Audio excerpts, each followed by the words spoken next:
তো বন্ধুরা চলে এসেছি দেখো আজ আবার আরেকটি নতুন রেসিপি নিয়ে।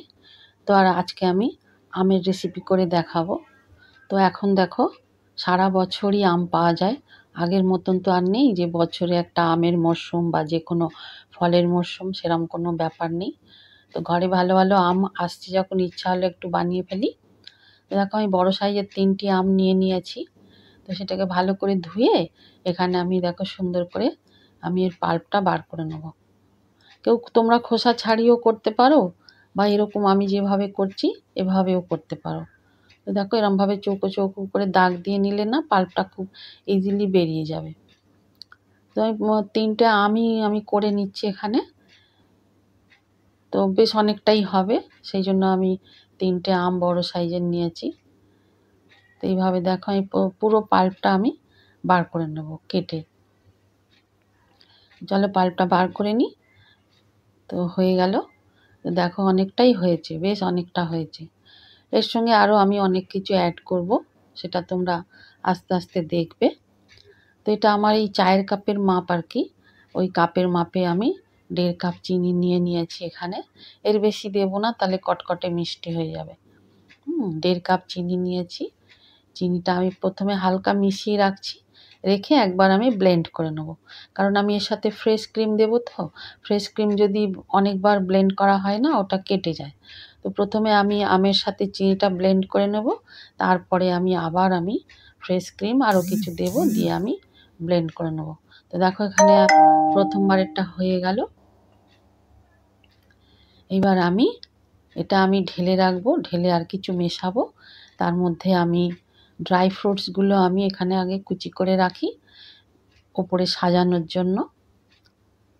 দেখো পুরোটা আমি ঢেলে নিলাম, তার সাথে এরপরে আমি এতে আরও যা কিছু মেশানোর সেটা আমি পরে এক এক করে বলছি।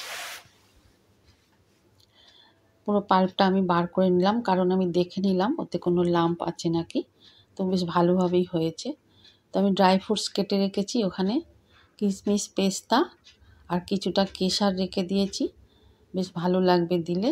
দেখো আমি পুরো 1 প্যাকেট ফ্রেশ ক্রিম নিয়ে নিয়েছি, ওটা আমি ওর সাথে মিশিয়ে আমি এগুলো একদম ঠান্ডা নিয়েছি। হ্যাঁ, আমটাও ঠান্ডাই ছিল, আর তোমার ফ্রেশ ক্রিমটা একদম ফ্রিজে ছিল, ঠান্ডা একদম। ঠান্ডা নিয়ে যদি তোমরা ফ্রিজে বা ব্লেন্ডারে দাও না, তাহলে সুবিধা হবে। দইটাও ঠান্ডা, সব আমি এখানে ঠান্ডাই জিনিস নিয়েছি, তাতে হবে কি ক্রিমটা ফাটার সময় ফেটে যাবে না। তো দেখো কি সুন্দর হয়েছে, একদম স্মুথ একটা ক্রিম তৈরি হয়েছে। এবার আমি কিছু মাটির পাত্র নিয়ে নিয়েছি, ওই মাটির গ্লাস হয় না এগুলো, এইগুলো নিয়ে নিচ্ছি। ভাঁড় আমি পাইনি, সেই জন্য আমি গ্লাসেই জমাচ্ছি। এটাও আর এক রকম, তোমরা যেটা পাবে মাটির তাতেই করতে পারো, কোনো অসুবিধা নেই। দেখো দেখি পুরো সব কটাই হয়ে যায় নাকি। দেখো হয়ে গেছে, খুবই ভালো হলো। যা একটু একটু আছে আমি চামচে করে করে দিয়ে দেবো, চামচে করে করে বাকিগুলো আমি ভর্তি করে নিচ্ছি। যেটুকু ফাঁকা আছে দেখো চামচে করে ভর্তি করে নিচ্ছি। ঠিক আছে বন্ধুরা, হয়ে গেছে। এটাকে আবার মাটিতে ঠুকতে যেও না, তাহলে আবার ভাঁড়টা ফেটে যাবে। সুতরাং হাতে এইভাবে ট্যাপ করে নিলেই হয়ে যাবে। এবারে দেখো উপর থেকে আমি কিশমিশ, পেস্তা আর কেশরটা ভালো করে গার্নিশিং করে দেবো। এটা একটা সুন্দর ফ্লেভার হবে আর খেতেও ভালো হবে। কিছুটা মিশিয়ে দিলে হতো, তোমরা পারলে দিতে পারো ওর সাথে, যখন ওটা পেস্টটা তৈরি হয়ে যাবে না, ওর মধ্যে দিয়ে দিতে পারো। তো আমি বেশ ক্রিমি থাকবে বলে আর দিইনি, ওপরেই দিয়ে দিলাম। তো দেখো আমার একটা একটা করে সব সাজানো হয়ে এসছে। এবার আমি ওপর থেকে পেস্তাটা দিয়ে নিচ্ছি। পেস্তা দেয়া হয়ে গেছে, কেশরটা দিয়ে নিচ্ছি। কেশরটাও দেয়া হয়ে গেল। এবারে আমি সিলভার ফয়েল দিয়ে ওপরটা আমি ঢেকে দেবো। সিলভার ফয়েল বা তোমরা যে প্লাস্টিক আছে না র্যাপার, ওই দিয়েও করতে পারো, কোনো ব্যাপার নয়। এবার দেখো আমি সব কটা ভালো করে মুড়ে আর আমি 7-8 ঘন্টা ফ্রিজে রেখে দেবো। ভালো করে আমি একদম মুড়ে দেবো, যাতে না ওপরে আইস ক্রিস্টাল জমে যায়।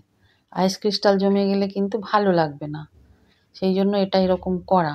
তাহলে এমনিও রাখা যেতে পারতো, কিন্তু তাতে আইস ক্রিস্টাল জমে যাবে। সেই জন্য এরকমভাবে দিয়ে দিলে না ওটা খুব ভালোভাবে থাকবে।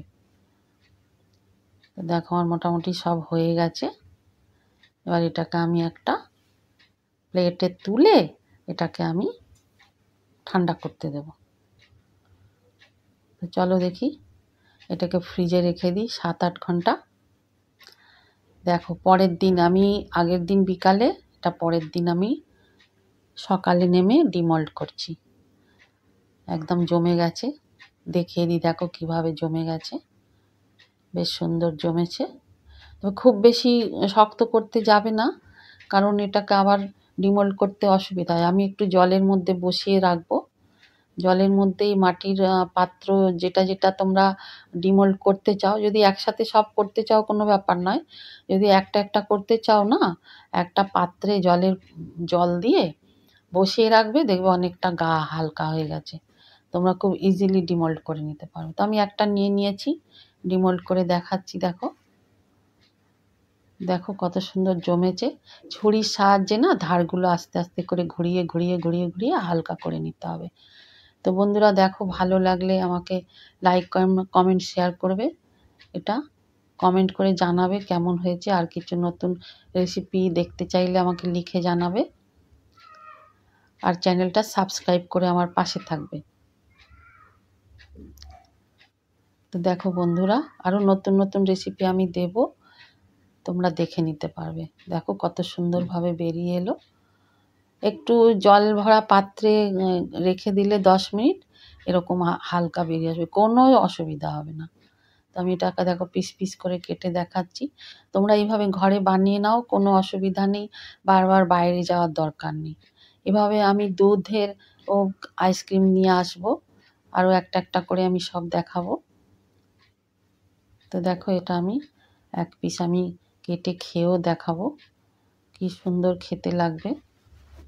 তো বন্ধুরা এইভাবে বানিয়ে নিও, সবাই ভালো থেকো। আশা করি যদি ভালো লাগে আমার পাশে থাকবে। তো আজকের মতন টাটা।